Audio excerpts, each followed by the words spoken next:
For our next presentation, which is we are still under the theme of enhancing employability skills for the 21st century learner, we have Dr. Shifan Abdullateef from Prince Satam bin Abdulaziz University, and she will speak to us about graduates' employability skills, match or mismatch. So let's take the next half an hour to listen to Dr. Shifan.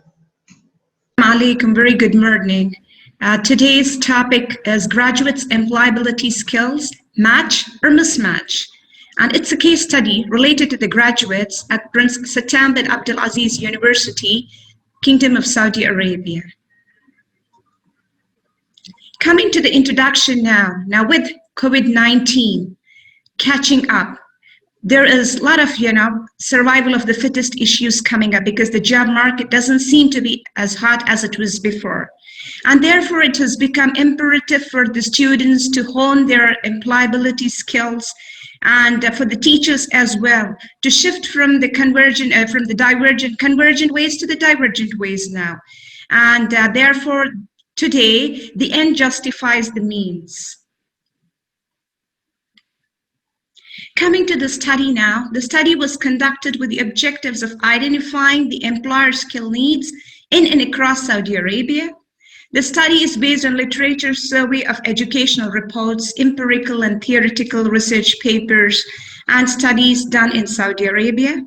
The study explores how fit for purpose the graduation program at PSAU is for teaching the skills that will prepare graduates for future employment in a rapidly changing world. Now going to the literature review here, we have three. York and Knight, 2003, defined employability as a set of achievement skills, understandings and personal attributes that make graduates more likely to gain employment and be successful in their chosen operations, which benefits themselves, the workforce, the community, and the economy. Then we have the University of Exeter and defined employability as the establishment of clear mechanisms by which students can develop their abilities to use and deploy a wide range of skills and opportunities to enhance their own academic learning and enable them to become more employable. Coming to the third one, it's related to a study based on the job opportunities in Saudi Arabia and the initiatives being taken here. And it was by Shah and Nair in 2016. According to them, while the private higher education sector is relatively new in the country, private higher education institutions have been tackling graduate employability issues through the curricular and extracurricular activities and career-related services. These include the kind of subjects being offered, teaching methods used, the use of English language for instruction, structured word experience, and career center services. Coming to the methods now, we have four main components here. The first phase, of course, it was literature review to identify the main global trends that are transforming today's workforce, as well as the skills workers will have to acquire to adapt. From the literature review, we found out what are the skills that are required. The second phase involves curriculum mapping and the gap analysis to identify the extent to which key employability skills are currently covered in curriculum. For this, I had evaluated the document, the university document related to the Department of English and the annual report that was provided. The third component provides an overview of teaching learning towards the development of employability skills.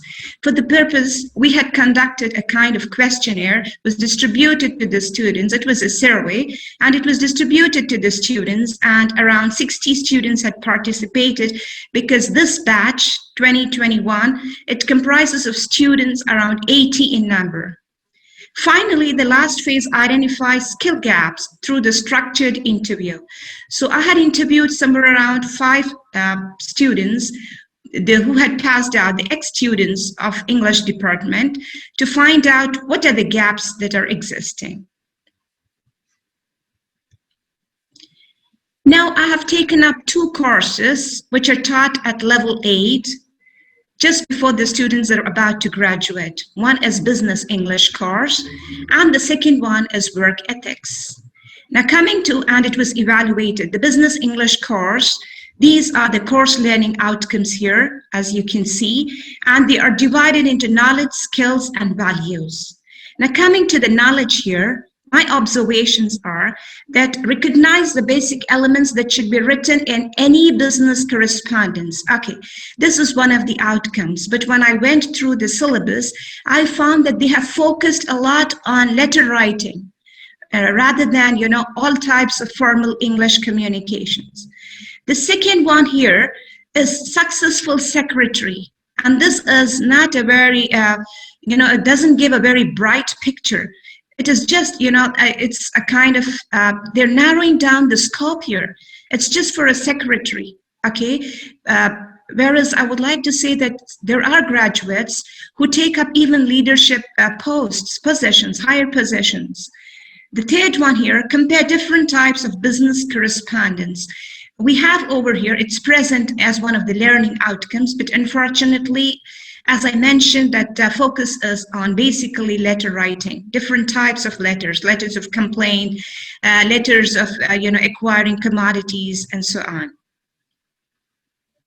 As you can see in values, they have write different types of business letters and prepare reply letters to different types of business letters. So again, it is confined to just business letters. This is what I personally felt. Now let's go to work ethics. In work ethics, we have under knowledge, ethical standards, and about industrial and business ethical standards of, related to organizational skills, teamwork, productivity, etc. And we have concepts here. Under skills, they have analyzed norms of ethical behavior and developed the aptitude for discriminating between right and wrong and resolve problems and issues of ethical scenarios. I felt that here they are taking a stand and they're providing case studies to the students apart from theoretical inputs. And here under values, they have demonstrate skills to communicate, listen, read, and evaluate their strengths and weaknesses, enduring interpersonal behavior and work ethics. So I think these case studies would be beneficial to them. They also have here teaching strategies, they have brainstorming, they have problem solving, they have presentation, and they have participation, class participation, they have home assignments, and they also have discussions. So perhaps providing ample opportunities to the students to make use and share their ideas. When the questionnaire was given to the students, the survey, when it was conducted, we found that here there is a kind of wide gap between knowledge acquired and knowledge applied. And this is appalling because the students, for them, theoretical knowledge is not important when they pass out. More important is application, how to use the knowledge that has been acquired. So I think they have to work on this area. Coming to the next aspect here, core skills, we had communication skills, which included oral and written skills, leadership skills, problem-solving skills, team-building skills, and IT. And here we find that the students do not have much exposure. It's somewhere between 60 to 80. They do not have much exposure to leadership skills. So they do not know how to manage and how to cope up with situations, how to deal with the employees around. And some of them have complained about this. Some of the ex-graduates have complained about this. Problem solving also, they need more practice in that. And team building here, though most of the time the students prefer to be with their friends when they form groups and discuss. But unfortunately, they felt that group work, they have given just somewhere around 83% for group work, mainly because they say that the students do not cooperate, and some students, they are overburdened. And some of them may be very vulnerable, so the others take advantage of them. and therefore they are forced to submit their assignments late, or they're not able to meet the deadlines. This is what they have been complaining. So I think they need more practice to work and coordinate in teams, and how to cope up when they have challenges within the team. Then IT also, they have courses, they have computer courses, and especially now because of the online courses, I think they're getting more exposure to IT. Communication, coming to communication here, written and oral communication, it is not very impressive here in the numbers, because they are, for them, English is a foreign language, and some of them, they are very anxious. They have, they become very conscious, and they are not very confident about their written and oral skills.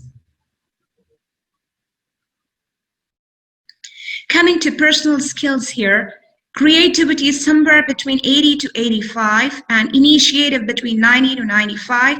Stress management, again, just touching 90, 91. And we have adaptability. I think that's the maximum here.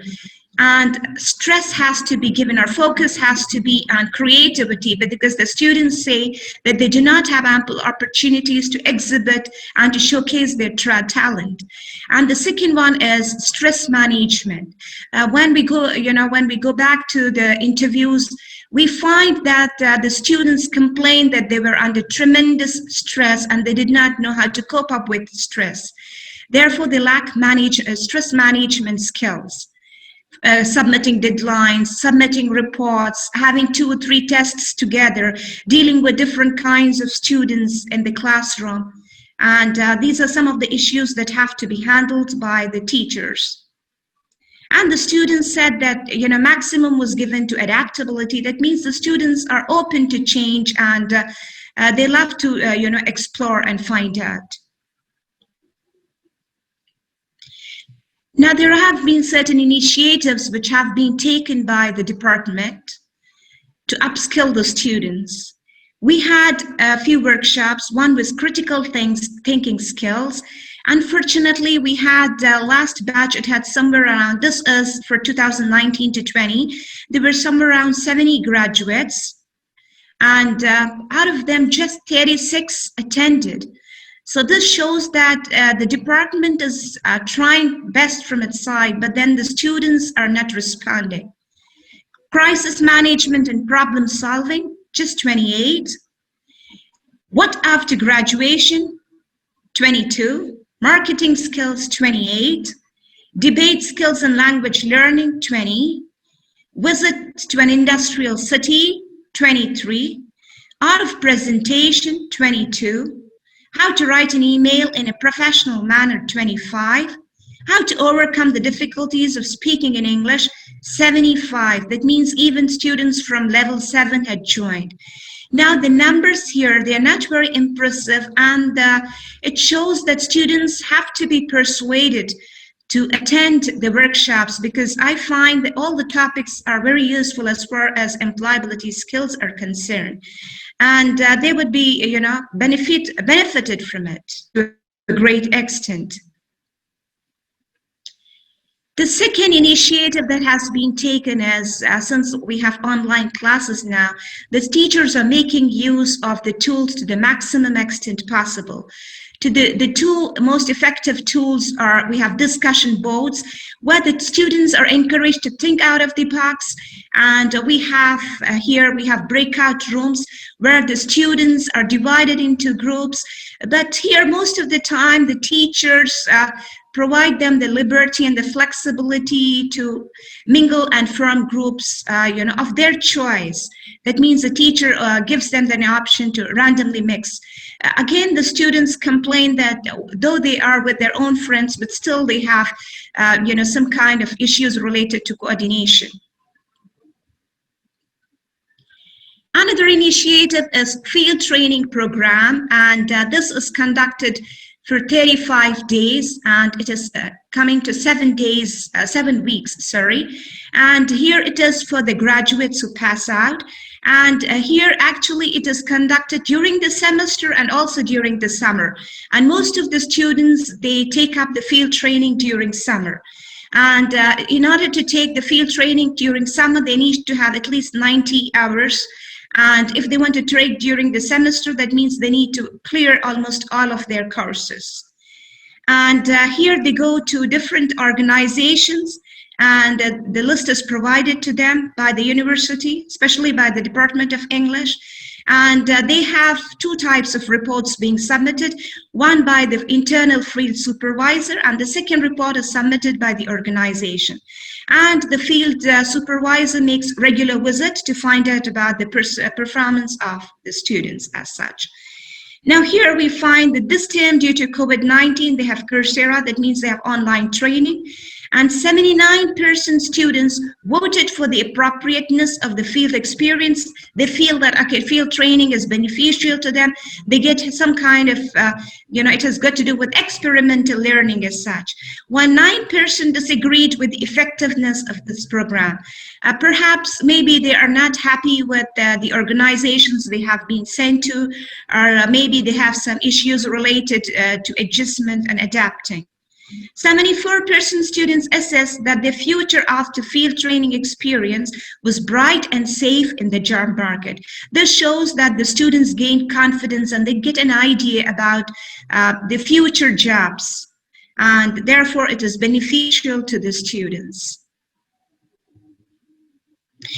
Now, coming to the skill gap, I had conducted an interview for around 5 students who had graduated, the alumni to be precise. And one was related to sales and marketing. The second one was, working in a hospitality industry. The third was in a bank. And the fourth one, 2 of them, in fact, were teachers. They had taken up teaching profession. Now, the student who was into sales and marketing, she said that they did not get ample practice in terms of negotiation, teamwork, and stress management. Coming to hospitality industry, we have the student complaining that she finds teamwork to be a little challenging, organization skills, and telephonic skills.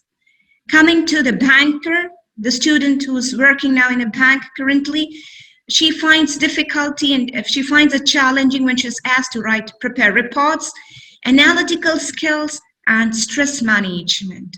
And coming to the teaching profession, which is taken by 2 of the students, they find it difficult to plan out lessons, then time management, and conflict resolution. Conflict resolution could be between the colleagues, or it could be between the teacher and the student, or it could be between the boss and the employee herself.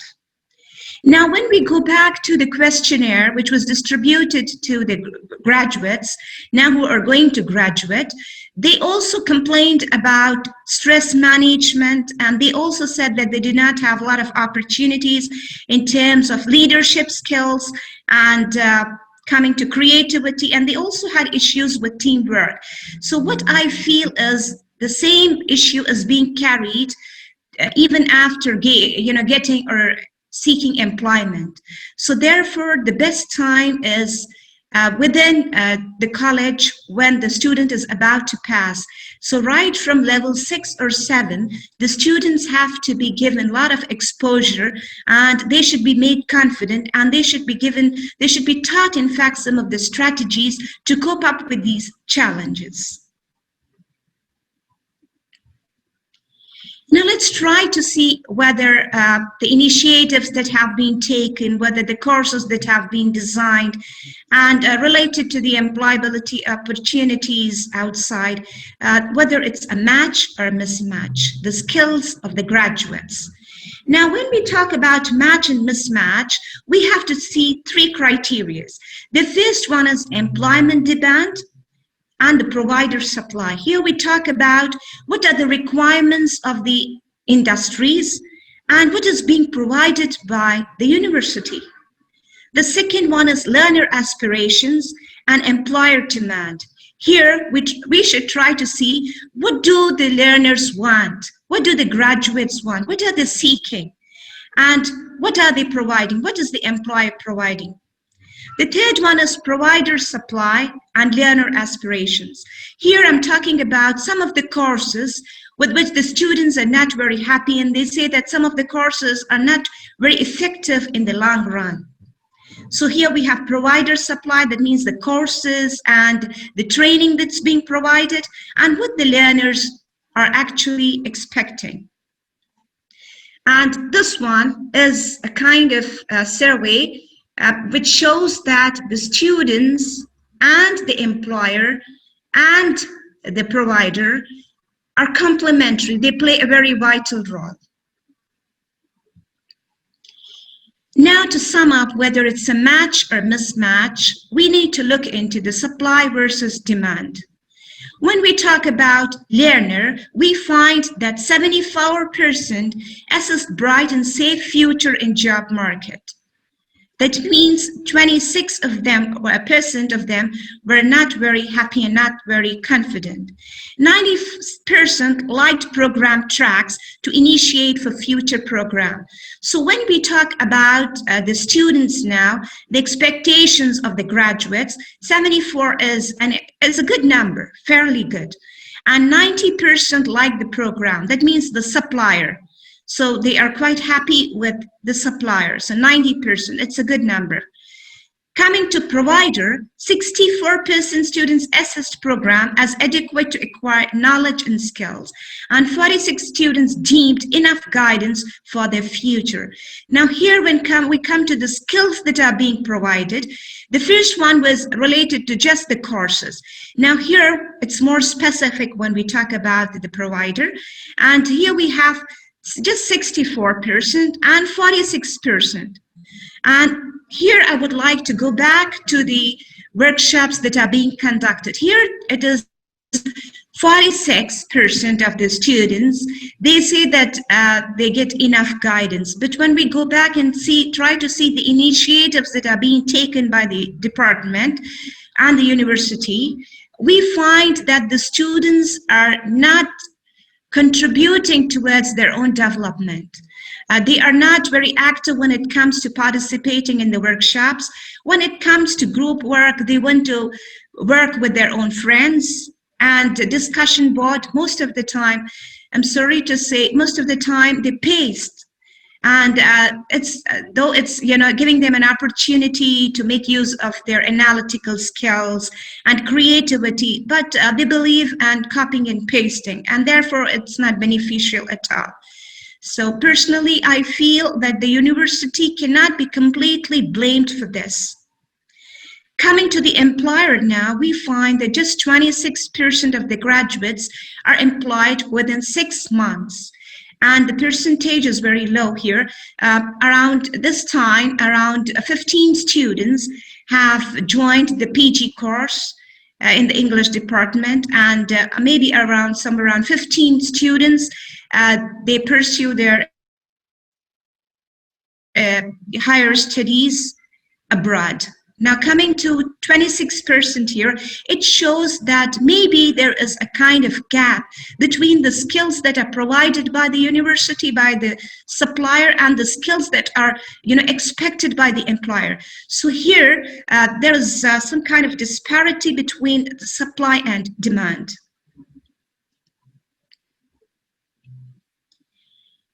So how can we increase the employability rate? And how can we try to hone the employability skills of the students? As in the introduction, I have told that now, because the survival of fittest has become the policy, and students have to upskill themselves, and the teachers also have to move from convergent to divergent ways, we have to follow few certain learner-centered pedagogies. The first one is inquiry-based learning to enhance their analytical ability. Then we have the collaborative learning to promote application of key skills, character, and meta-learning. And collaborative learning will definitely help them to tackle team issues. Gamification to motivate, build up confidence and team spirit.